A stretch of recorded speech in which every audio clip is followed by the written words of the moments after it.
থেকে ভর্তি করে নিতে শিখবে সামনে দেওয়া কালু কিন্তু জন্মগত ফকির জন্মগত অলি সে বাংলা লেখাপড়া করছে আর গাজী লিখছে কি হক লা ইলাহা ইল্লাল্লাহ মুহাম্মদ রাসূলুল্লাহ আরবি করছে আরবি লিখছে একদিন মাস্টার বলছে বাবা কালু গাজী বলেন তোমাদের হাতে লেখা দেখি তুমি তো খুব সুন্দর বাংলা লিখেছো কালু গাজী তোমারটা দেখি দেখি ছি ছি ছি ছি ছি এ মুসলমানদের নবীর নাম আমি এই নামটা লিখবো বলছে মাস্টার আমি এই নামটাই লিখবো দেখো বাবা তোমার আব্বা তোমার যে বাবা মুসলমান দেখলে গায়ে আগুন লেগে যায় আর কোন মুসলমান ফকির যদি আমাদের দেশে ভিক্ষা করতে আসে তাকে কি শাস্তি দেয় জানো আর তুমি তাদের নবীদের নাম নিচ্ছ না না এ কাজ করো তুমি বাংলা পড়ো তোমার বড় ভাই কালুর মতো বাংলা পড়ো বলছে আমার ঘরে জান থাকতে আমি হক লা ইলাহা ইল্লাল্লাহ মুহাম্মদ রাসূলুল্লাহ এইটাই জীবনে চালাবো আমি এইটাই লিখবো মাস্টার দেখলো এ আমার কপালে বিপদ পড়ে যাবে সেকেন্ডার রাজা বসে মাস্টার আমার মেয়ে হে দেখো রাজাকে সালাম জানাই আমি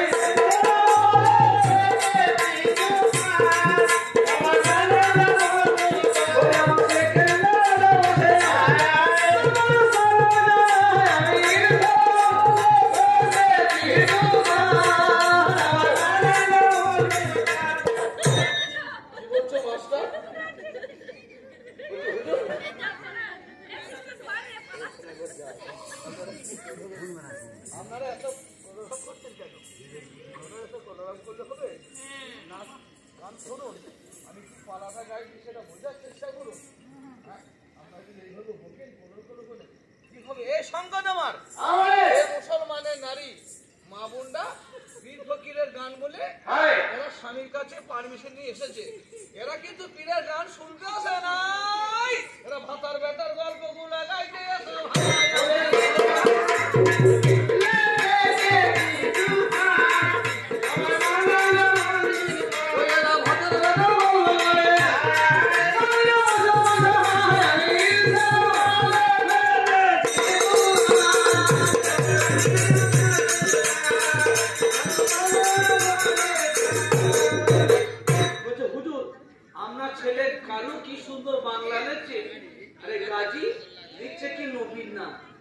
মুসলমানদের নবীর নাম তাই ওরা সেকেন্ড রাজার গায়ে আগুন লেগে যায় ডাকো ডাকো গাজীকে ওই দরবারে ডাকো ভাই আমি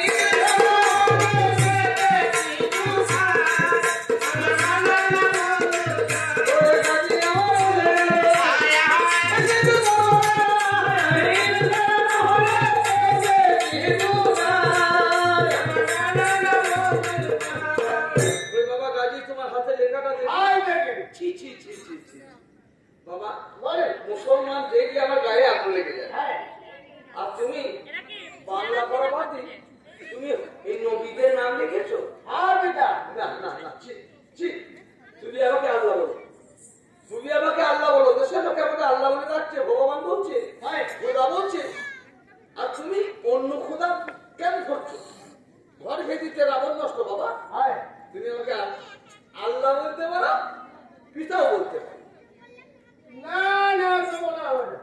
ও তাহলে তুমি নবীর নাম ছাড়বে না বলছে ঝড়ের মধ্যে জান থাকতে আমি আল্লাহ নবীর নাম ভুলবো না পিতা আল্লাহ নবীকে ছাড়বো না বলছে দেখ বাবা গাজী আমি সেকেন্দার রাজা আমার নাম শুনলে বাঘে বগলিতে এক ঘাটে জল খাই আমার আসল রূপ তুই দেখিস নাই যে সন্তান মাতা পিতার কথা না শুনে আমার মুখপানে যাও সেই সন্তানকে দুনিয়ার বুক থেকে সরিয়ে দাও ওই যে আমার সাদা শের হাতিতে আছে ওকে পেট করে মদ খাই দাও আমার গাজীকে নিয়ে ময়দানে গুঁজকে দাও চারটে হাতে পায়ে শিকল দিয়ে টান করে বেঁধে হাতিকে হুকুম দিবে হাতি গাজীর পেটে পা দিবে সঙ্গে সঙ্গে গাজী দুনিয়ার বুক থেকে চলে যাবে তার মা বলছে ওরে আমার গাজী তোমার আব্বা তো মুখ ছোট নাই বলো আব্বা তোমাকে আমি আল্লাহ বলবো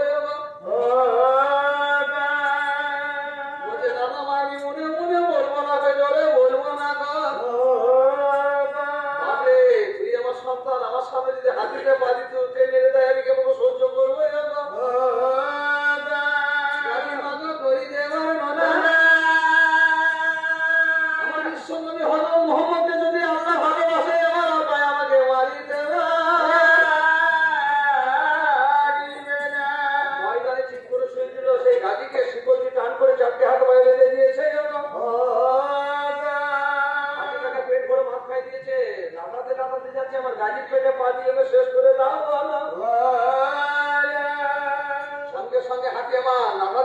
গাজীর কাছে চলে গেল।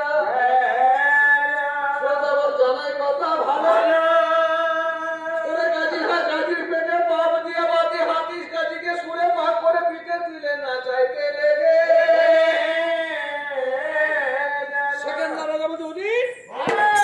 এই হাতি আমার নুন খায়, আমার গুণ গাইল না, আমি আমার ছেলেকে মেরে দিতে পারলাম, ওকে পিঠে করে নাচাচ্ছে, তোমরা বের করে এসে তোর চোট মেরেছে ভাই, এক চোটে সুর সহ 4টে ঠ্যাং কাটা গেল, ধর করে হাতি মারা গেল। গাজী বলছে আল্লাহ গো আমাকে বাঁচাতে কি একটা জঙ্গলের পশু সে মারা গেল, এ দয়া সাগর। বলছে চল গাজী তোকে সহজে ছাড়বো না। 1000 গুণের কাঠ দিয়ে ময়দানে আগুন ধরে দিল, চর খাতে বেঁধে দিয়েছে, চরকা ঘুরিয়ে আগুনে ফেলে দাও পুড়ে যাবে, আগুনে ধর্ম হলে পুড়িয়ে দেওয়া, তরোয়ারে ধারালো কেটে দেওয়া, আর পানির কাঠ হলো ডুবিয়ে দেওয়া। মা কাঁদছে ভাবে তুমি এখনো বড় আগুন কথা শুনবে না গো। বলছে মা গো আল্লাহ আমাকে যদি বাঁচিয়ে রাখে কেউ মারতে পারবে না গো। এত আগুনে তাও যদি 3 মাইল তফা থেকে পাখি উড়ে যাচ্ছে, ঝলসে পুড়ে যাচ্ছে বলো। গাজীকে চরকার মধ্যে মেরে ঘোরাচ্ছে, আল্লাহকে ডাকছে আল্লাহ তুমি দয়া করো, আমার রাসূলকে বলছি তুমি দোয়া করো। ও গো মাওলা তুমি কত দূরে, ও গো আল্লাহ তুমি কত দূরে,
আগেকার লোকরা কত জোয়ান থাকতো জানেন?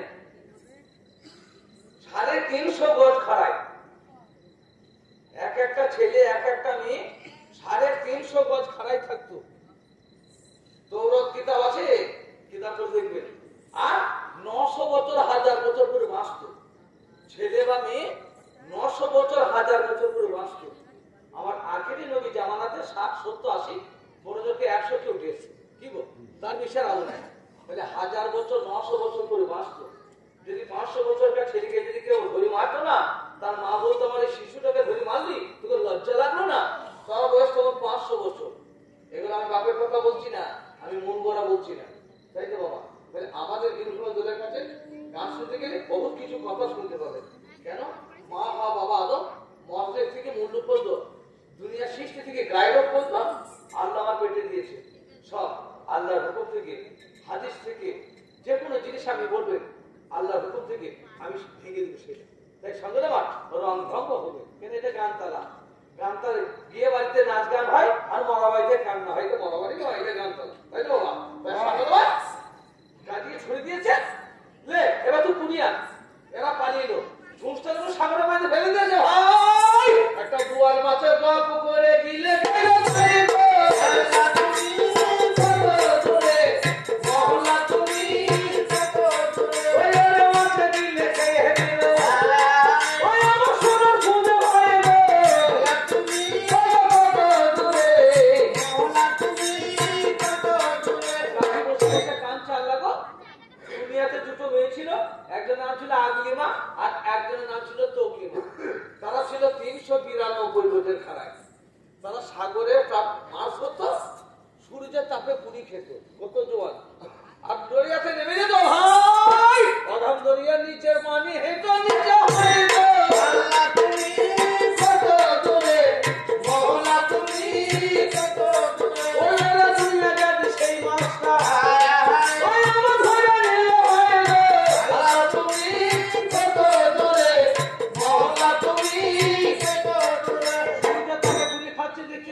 গাজী বসে বসে কাঁদছে, আল্লাহ গো এই সাগরের কোন নাই কিনারা নাই, আমি কেমন করে ছোঁচ করে দেবো? আল্লাহ বলছে জিবরাইল আমার মুখ পানে যাও, বাড়িতে আছে খাওয়াজ খেজির পীর, ওকে চেতন করে দাও। যে দাঁড়িয়ে আছে গাজী, ওকে বাইর করো, গুরু দীক্ষা, গুরু শিক্ষা, গুরু সাধন, গুরু ভজন, ওকে শিষ্য বানিয়ে ও যে একটা চাইছে তার ব্যবস্থা করলাম। আল্লাহ ফেরেশতা জিবরাইল এসে খাওয়াজ খেজির পীর বাবাকে জাগিয়ে দিল যে পারে শিষ্য আছে। সঙ্গে সঙ্গে উঠে আসসালামু আলাইকুম, এবার আবার ওয়ালাইকুম আসসালাম রাহমাতুল্লাহি ওয়া বারাকাতুহু। গাজী আমাকে চিনিস না? বলে শুনবো মনকে নাকি? এই পানির মালিক আমার নাম খাওয়াজ খেজির পীর, আমি অমর পান করেছি, কখনো মরবো না। আগে ছিলাম পারে, এখন এসেছি আমি সাগরে। আমি পশুদের রাজা, আল্লাহ আমাকে বলেছে আমি বিচার করছি। তাহলে খাওয়াজ খেজির পীরের বর্ণনা, খাওয়াজ খেজির পীরের বর্ণনা আল্লাহর পবিত্র কালামের মধ্যে আছে। আছে কোন হাফেজ, কোন কারি, কোন মুফতি, কোন মাওলানার নাম কোন হাফেজ দেখাতে পারেন কোরআনের ভিতরে? কিন্তু আল্লাহর ওলিদের নাম পায়া কোরআনের মধ্যে দিয়েছে। সেই ওলিদেরকে যদি কেউ বলে যে ওলি নেই, পীর নেই, তাহলে কি হবে? গোটো বাস বলতে নেই, ওরকম কথা বলতে নেই। তাই বলছি কি চাই? বলে আমার আব্বা সেকেন্দার রাজা ছুঁচের তোকে রং লাগিয়ে সাগরে মানে ফেলতেছে, ওই ছুঁচটা যদি পুরি দেখা যায় 22 লক্ষ সিপাহী আছে ইসলাম ধর্ম গ্রহণ করবে, আমার বাবাও ধর্ম গ্রহণ করবে। তারা ওরে আমার দরিয়ার পানি জোরসে মৌজা মেরে দাও, এত জোরে পানিতে মৌজা মেরে দেয়। ওরে যত বালি ছিল বালি পারে উঠলো,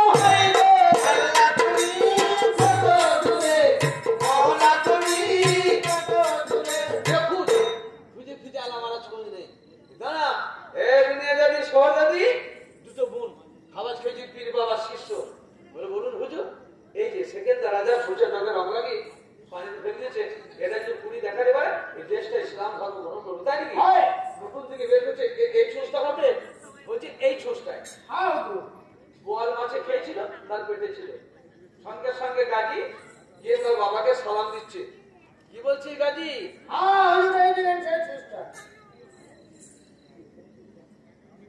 বুঝি এই তো লেখা আছে সেকেন্দার রাজা বৈরাটনগর বাড়ি, এই সুস্থাই তো বটে। তোদের নবী ছিল জাদুকর, চাঁদকে দু ভাগ করে দেখিয়ে দিয়েছিল, তুই তো তারই শিষ্য। আরে জাদু যদি না হবে, যে সাগরের কোনো কুল কিনারা নাই, বড় বড় কিস্তি জাহাজ উঠে গেলে খুঁজে পাওয়া যায় না, তুই সুস্থ আনলি কি করে? তুই জাদুকর নবীর মতো। বলছে ওরে বেঈমান, তুই যদি আমার পিতা না হতিস তোকে উচিত শাস্তি দিতাম। ওগো আল্লাহ, যা করেছি করেছি, যা খেয়েছি খেয়েছি, এই বেঈমানের রাজ্যে আমি আর বাস করবো না, আমি ইসলাম ধর্ম প্রচার করবো।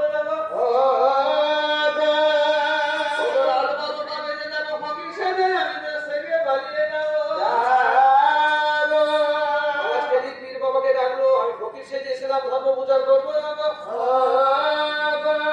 সঙ্গে সঙ্গে খাওয়াজ খেয়েছি পীর বাবা মাথাতে চুপি গোলে তসবির মালা ভোগলে ফকিরি ঝুলা দিল,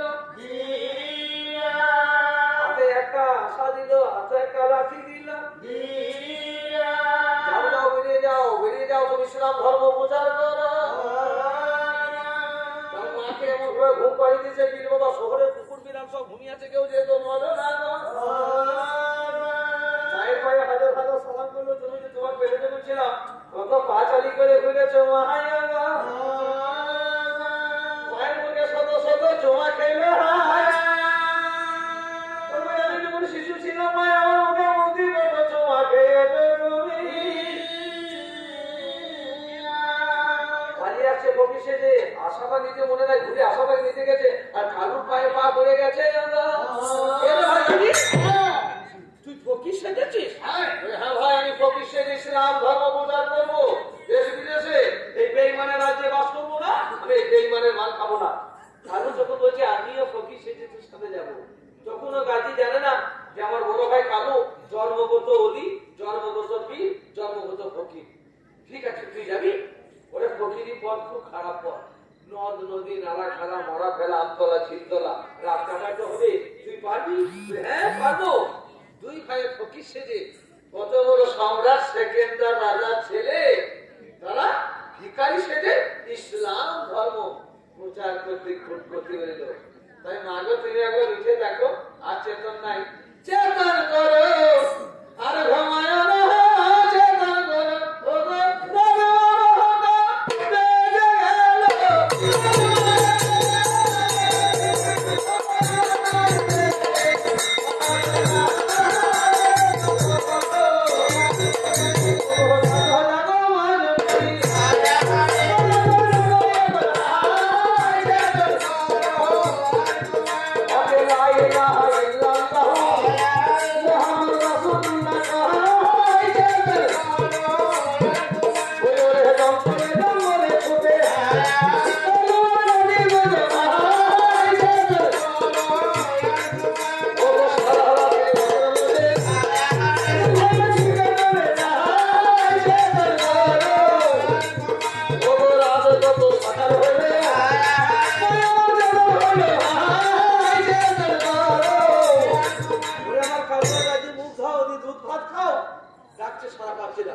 মহলে গেছি আমার কালু গাড়ি বলে কোথায়, রাজার দরবারে খবর হলো কালু গাড়ি দেন কোথায়, তাম শহরে হই হই হই কাণ্ড, কালু গাড়িকে পাচ্ছে না। সেকেন্দার রাজা বলছে, এ আমার 22 লক্ষ সিপাই, ঘোড়ার পিঠে যাবো নগর বাজার শহরটাও, সেখান থেকে হোক আমার কালু গাড়িকে তুমি ধরে গেল। ওরে রাজা সিপাইরা ঘোড়াকে ঘোড়া মারো।